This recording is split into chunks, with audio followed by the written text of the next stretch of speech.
भारत और इंग्लैंड के बीच दूसरा टेस्ट मुकाबला 2 जुलाई से शुरू होगा, लेकिन उससे पहले प्रैक्टिस की जो तस्वीरें आई हैं वहां से जो 5 बड़ी खबरें सामने आ रही है उसके बारे में आपको बता देते हैं। और यहीं से कहीं ना कहीं प्लेइंग 11 भी लगभग तय हो चुकी है, जिसमें कई सारे बदलाव आपको देखने को मिलेंगे। यशस्वी जायसवाल के ऊपर भी गौतम गंभीर ने एक्शन लिया है, क्या एक्शन है उसकी भी बात करेंगे, लेकिन सबसे पहले गेंदबाजी को लेकर बात कर लेते हैं, क्योंकि हर किसी की नजरें यही हैं कि क्या जसप्रीत बुमराह खेलेंगे। अगर जसप्रीत बुमराह खेलेंगे तो क्या स्पिन में कुलदीप यादव आएंगे या नहीं आएंगे। तो यहां पर अगर आप देखेंगे जिस तरीके से भारतीय टीम के कोचिंग डिपार्टमेंट से अगर आप देखें, रियान टियान-डोस्टिक यहां पर प्रेस कॉन्फ्रेंस के लिए आए और उन्होंने जो जवाब दिया कुलदीप यादव को लेकर, उन्होंने साफ तौर पर कुलदीप यादव का नाम नहीं लिया, लेकिन उन्होंने कहा कि डेफिनेटली हम 2 स्पिनर के साथ जाने वाले हैं। अब ये 2 स्पिनर कौन हो सकते हैं आप अंदाजा लगा लीजिए।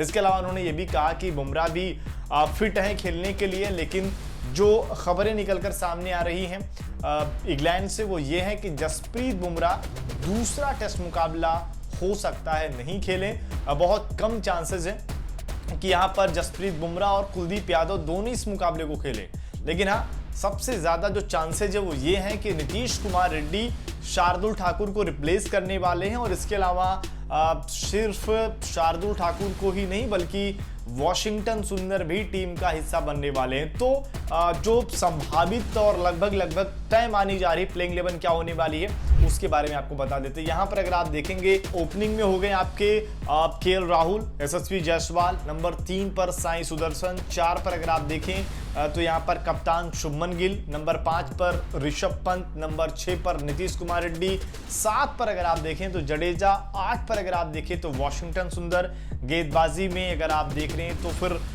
9 पर आकाशदीप हो गए, 10 पर प्रसिद्ध कृष्णा और फिर सिराज, यानी कि बुमराह नहीं होंगे, आकाशदीप यहां पर प्लेइंग 11 का हिस्सा बनने वाले हैं। और फिर वॉशिंगटन सुंदर हो जाएंगे और इसके अलावा नीतीश कुमार रेड्डी, करुण नायर बाहर होंगे, जसप्रीत बुमराह बाहर होंगे, शार्दुल ठाकुर बाहर होने वाले हैं। यहां पर अगर आप चाह रहे थे कि शायद अर्शदीप को मौका मिलेगा, वो बहुत मुश्किल है। और करुण नायर को बाहर करने की वजह है कि प्लेइंग 11 को सही बैलेंस देना। वॉशिंगटन सुंदर ने गेंदबाजी कमाल की है, नेट्स में बहुत ही शानदार गेंदबाजी करते दिखे हैं और उससे भी बढ़िया कि बैटिंग से भी वो टीम को मजबूती देते हैं। तो यहां पर ये बदलाव आपको दिखाई देगा। और जायसवाल के एक्शन की अगर बात करें तो जायसवाल जो स्लिप पर कैच छूट रहे थे उनका खास तौर पर यहां पर गौतम गंभीर ने स्लिप कैचिंग के लिए एक प्लानिंग की और वहां पर से जायसवाल को हटाकर साई सुदर्शन को स्लिप पर खड़ा किया गया, जो गली के क्षेत्र है वहां पर स्लिप पर उनसे कैचिंग कराई गई कि जरूरत पड़ने पर